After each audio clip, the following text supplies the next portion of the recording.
Chapter 23, Invasion. The isolated stretch of access road was empty when Carla at last drove out to the main highway after leaving the installation.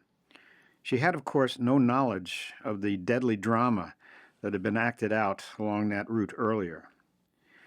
Nor did she know that she had reached its juncture with the main road just minutes before the backup FBI team assigned to her escort arrived.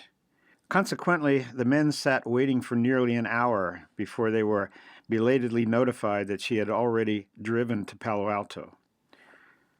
20 minutes later, she was racing up the steps of the hotel. A quick survey of the lobby revealed one of the two FBI agents from the previous night. He was sitting in an easy chair and glanced at her over the newspaper he was reading, then went back to it without a flicker of recognition. Just seeing him, together with the fact that she hadn't been followed this time, made her feel immeasurably better. Uncle Sam's men really were on the job. Carla resisted a second glance. There must be a convention, she thought as she took in the crowd. People everywhere. About a dozen of them squeezed into the elevator with her.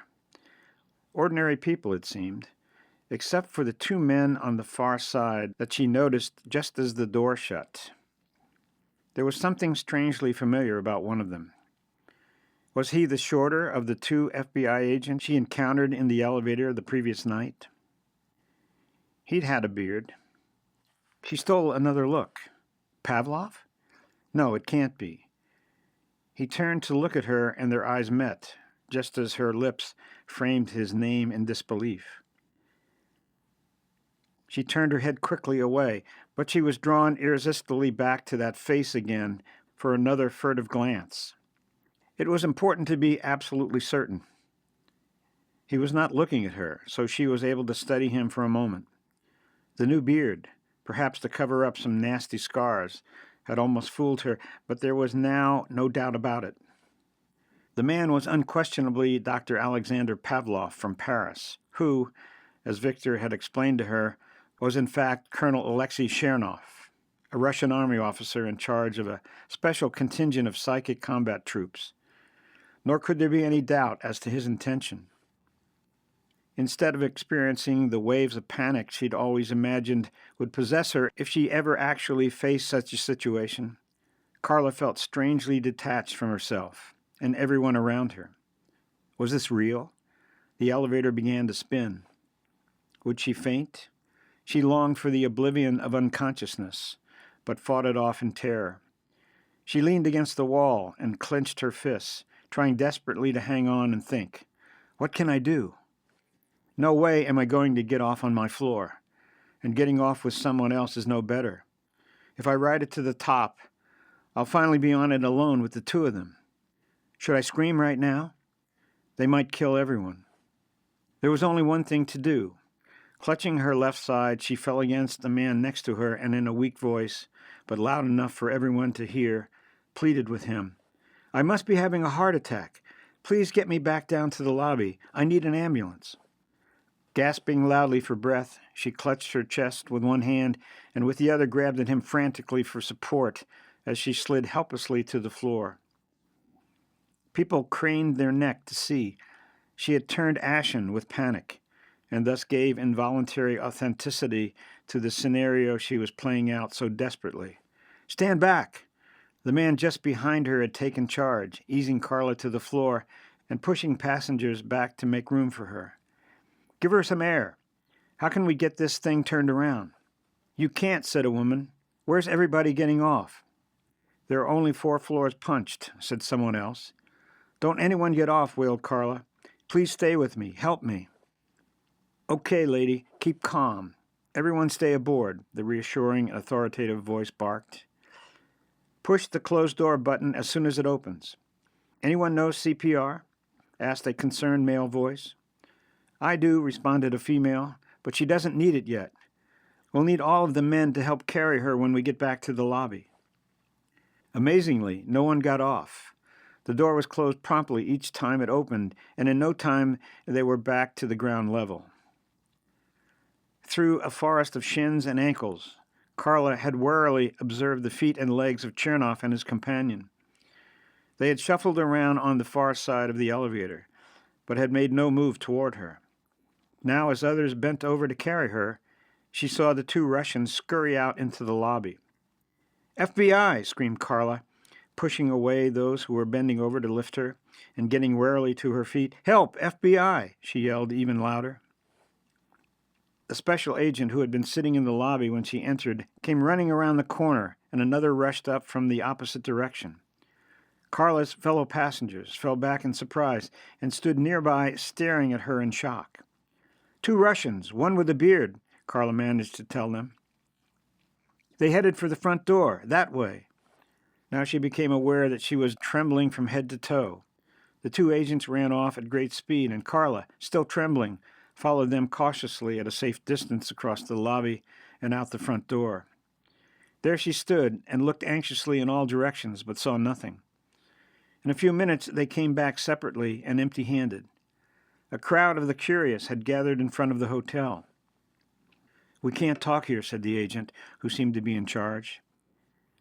He showed her his badge and introduced himself and his companion. "I'm Carl Richardson. This is George Lawton. Let's get out of here." They led her to an unmarked car parked by the curb and put her in the back seat. Richardson climbed in there with her. "Now tell us what happened," he demanded. As she told her story, Lawton drove slowly around the area, then parked a block down the street so they could keep the hotel in view. "That was quick thinking, Miss Bertelli," Richardson said when she'd finished. "It probably saved your life. We have a thick file on Chernoff. He's the most vicious and dangerous man the FSB has.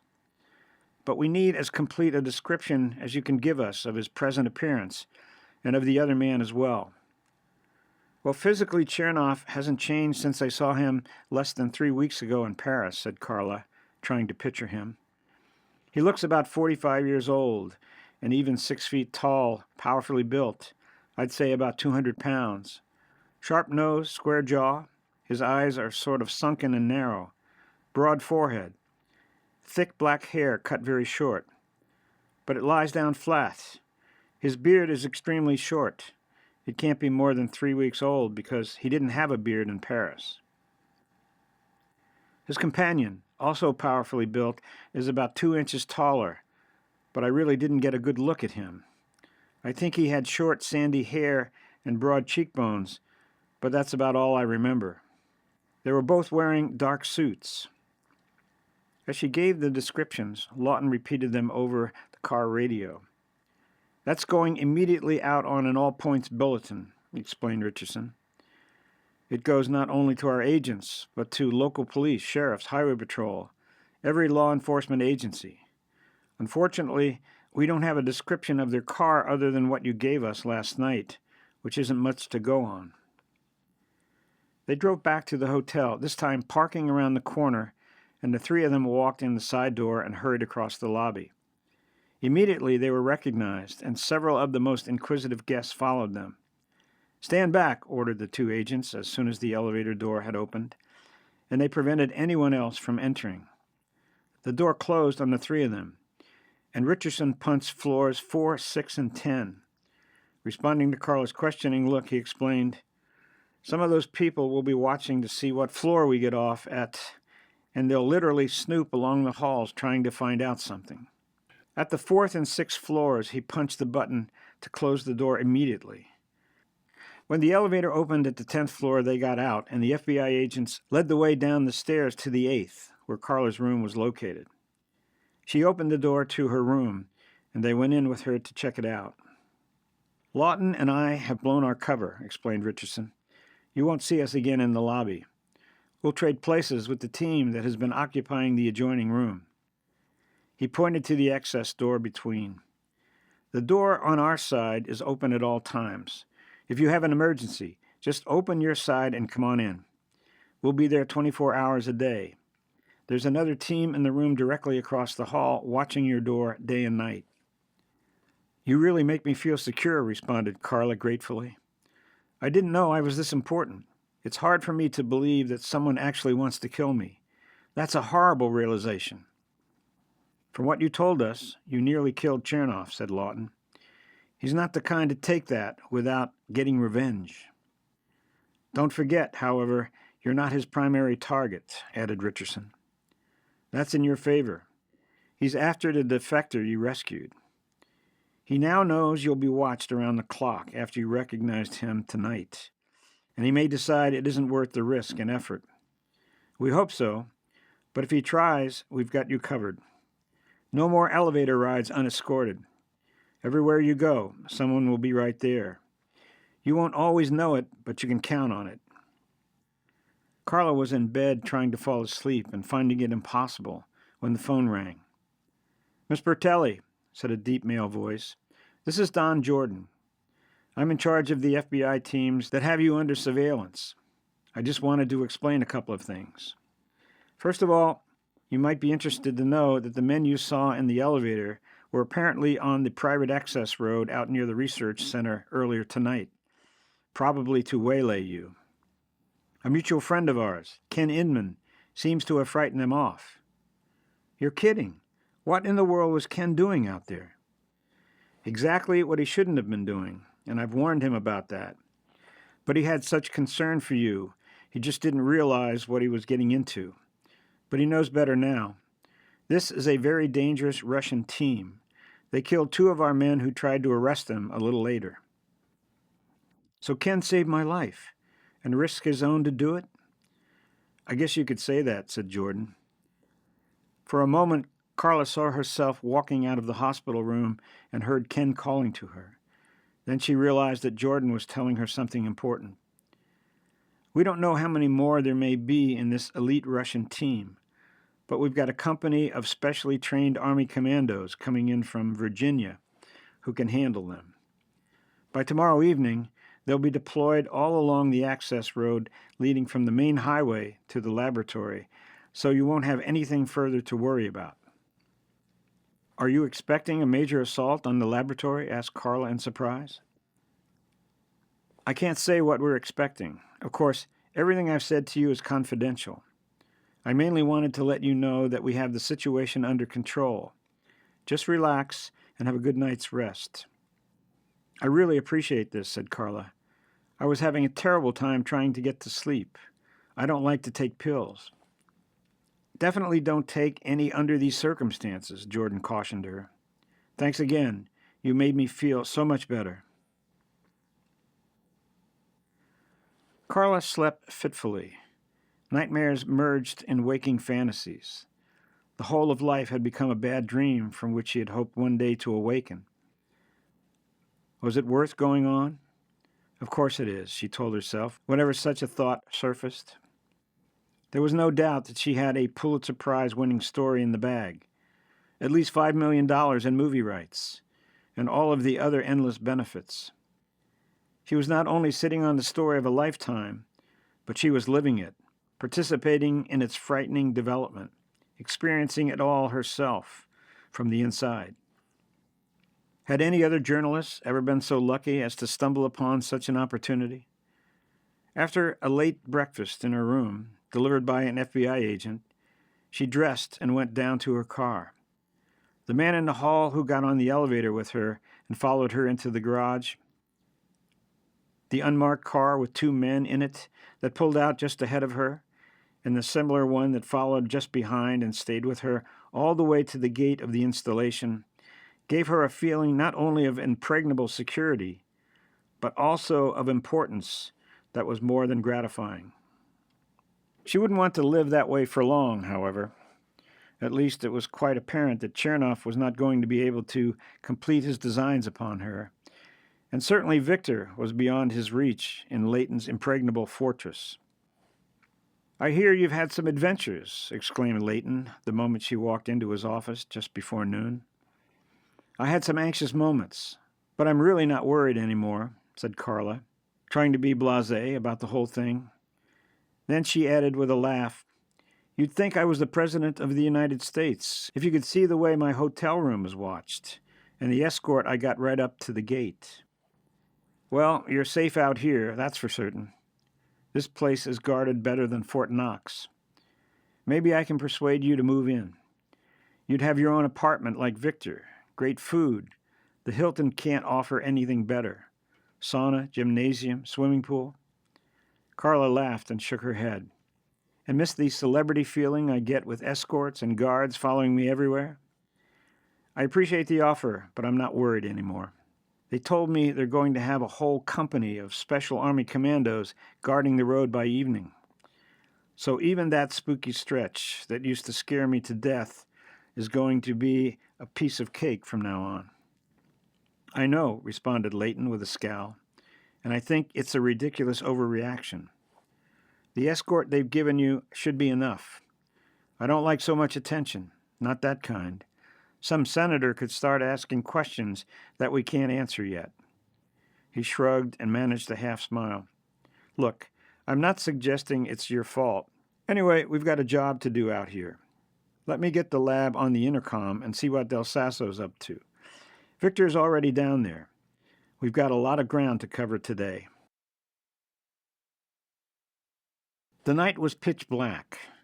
Not only was it in the dark of the new moon, but a heavy bank of fog had crept inland from the coast a few miles to the west and up and over the mountains, seeping down to the ground through the treetops. Silence and immobility reigned. The two guards on duty at the gate were facing the usual evening boredom. It was now about 8:30 p.m., and there had been no activity since the lab assistants and secretaries had left in the normal day's end exodus shortly after 5 o'clock. This was not a job that lent itself to cards and television in off moments. Even though the daily routine was mostly watching and waiting for something that so far had never happened, vigilance was demanded at all times. The guards took turns peering from their fortified station through a small, thick pane of bulletproof glass at the fog swirling along the floodlighted road in front of the steel gate they were manning. The report that Russian agents were known to be in the vicinity stalking Miss Bertelli and were likely to attempt a penetration of the installation to kill Dr. Koryev had put nerves on edge. I can't believe they think they can attack this fortress, mused the younger of the two guards for the fourth or fifth time that evening, more to himself than to his companion, who was tired of hearing it. Yeah, I've heard that opinion. Myself, I don't take anything for granted. The man turned away with a loud yawn from another look at the fog-enshrouded road leading to the gate. If you had the job of getting inside here and killing someone, how would you go about it? Not a frontal assault. I wouldn't even try. I'd wait till the guy came out, which he'd have to do eventually. I'd lie low and get him when he was on vacation somewhere and not expecting it. Suppose there was some reason why you couldn't wait that long. You'd have to wait. It's impossible to crack this place. You know that. You can't go through the wall, and even if you could get over or under it, the electronics would trigger an immediate alarm. You'd have to come through here over our dead bodies, and I don't know how anyone could get at us. He took his turn peering into the night. Helicopter, maybe, persisted the younger one. Don't be silly. You've been watching too much TV. Well, how about parachutes? Some of these guys can land on a dime. In the middle of these tall trees and at night? Now you're getting crazy. Tap, tap, tap. At the sound coming from behind him, the two men whirled around, automatic weapons poised. They could see a familiar face peering into the small window in the heavy steel door that gave them access to the inside of the compound. A retreat route they could take if it were ever needed. Well, look who's here, said the younger to his companion. It's not often we get a visit from the big wheels. He went over, unlocked the door, and opened it. Out for a stroll, are you? Yeah, my brain was getting foggy, so I thought I'd clear it with a short walk around the base. That never fails. Well, come on in, said the older guard, and relieve our boredom for a few minutes. We're supposed to be on alert, but what's the point? The woods are crawling with Army commandos. Any Russian agents out there couldn't get within a country mile of this place. And if they did, I'd like to see them try to get in. Suddenly, the visitor, who had stepped inside the small station, stared with shocked expression past the guards through the small window, and asked in a hushed voice, "What was that just moved over there across the road?" The two guards stepped quickly over to peer out through the bulletproof glass into the fog. "Straight across?" the elder one asked, half turning back toward the visitor. As he did so, he noticed a quick movement out of the corner of his eye. With a lightning motion, the video surveillance camera had been shoved to one side. Wearing a derisive smile, the visitor was pointing a handgun fitted with a silencer. The guard had no chance to aim his own weapon in defense. The 3 slugs tore into his face and head, killing him instantly. His younger companion whirled around, but was dead before he could raise his gun. Instantly, the visitor pushed the button that opened the armored door, stepped quickly over the 2 bodies and into the open doorway, and waved at the empty road. 4 men in dark sweatsuits raced swiftly out of the thick woods. Chernoff was the first to enter the guard station. "Harasho," he grunted, taking the gun that had just killed the 2 guards. It would leave the base with him when he and his men had accomplished their mission. When all 4 were inside, the big wheel closed the automatic door again, pointing out the control button to the others, and said in fluent Russian, "Give me 2 minutes to get back inside. Then you angle left to the side entrance. Get immediately away from the wall and stay away from it. That's where the electronic surveillance devices are. Otherwise, you only have to contend with dogs and guards." Stepping quickly out the inner door, the big wheel was gone.